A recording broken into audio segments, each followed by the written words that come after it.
I'm advocate Gagan Sindhu. ముందుగా అందరికీ happy national youth day. ఈరోజు యూత్ డేగా జరుపుకోవడానికి మొదటి కారణం ఏంటంటే స్వామి వివేకానంద గారి జన్మదినం.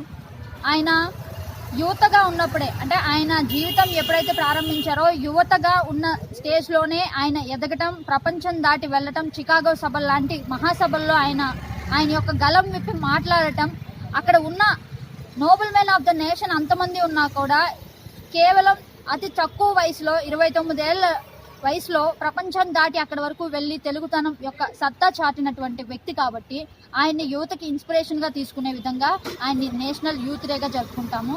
అండ్ మరొక ముఖ్యమైన విషయం ఏంటంటే ఆయన చెప్పిన సందేశాలు, believe in your self and the world will be at your feet. అంటే మిమ్మల్ని మీరు నమ్ముకుంటే కనుక ప్రపంచం మీ కాళ్ళ వద్దకు వస్తుంది అన్న విషయం ఏదైతే ఉందో స్వామి వివేకానంద గారు ఆచరించి ఆయన నడిచిన బాటని మనకు ఒక మాటగా అందించారు. కాబట్టి ఇలాంటి విషయాలు ఎన్నో మనకి ఇన్స్పిరేషన్గా ఇచ్చినటువంటి స్వామి వివేకానంద గారు యువతకి, అంటే యువత ఎటువంటి చెడు అలవాట్లకి లోనుకోకుండా ఒక దేశం బాగుపడాలన్నా, దేశం గర్వించదగ్గ స్థితిలో ఉండాలన్నా, దేశం బలహీనంగా మారాలన్నా అది కేవలం యువతలోనే ఉంది. యువకులు కనుక ఎక్కువ కష్టపడి తమ యొక్క స్థితిగతులను మార్చుకుంటే అది తనతో పాటు సొసైటీతో పాటు అలాగే ఈ నేషన్కి కూడా ఉపయోగపడే విధంగా ఉంది. Youth, young generation are the pillars of the nation అని చెప్పి ఆయన ప్రతిసారి ఆయన సభలో చెప్తూ ఉండేవారు.